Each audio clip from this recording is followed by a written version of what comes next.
Star wa muziki wa R&B The Weeknd, Abel Tesfaye, ameonyesha tena moyo wake wa utu baada ya kutangaza mchango wake wa dola za Kimarekani 350,000 sawa na shilingi za Kitanzania milioni 855 kusaidia waathirika wa kimbunga Melissa nchini Japani.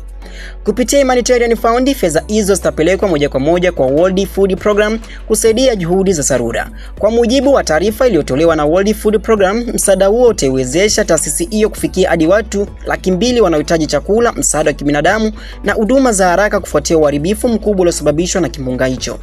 Orkan Melissa, mojawapo wa vimbunga vikali zaidi katika historia ya Jamaica, iliharibu majumba, kuleta mafuriko makubwa na kuwaacha maelfu ya watu bila huduma muhimu. Msaada wa The Weeknd unakuja wakati ambapo familia nyingi zinahangaika kurejea katika hali ya kawaida.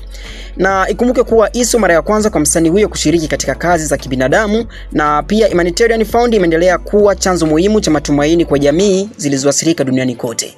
Mtazamo wako ni upi ndugu mtazamaji wa Varado Online TV zaidi iko ambacho star wa muziki aliweza kukifanya kutoa msaada wake wa dola za Kimarekani 350,000 kuweza kuwasaidia watu walioathirika huko Jamaica na kimbunga kikali.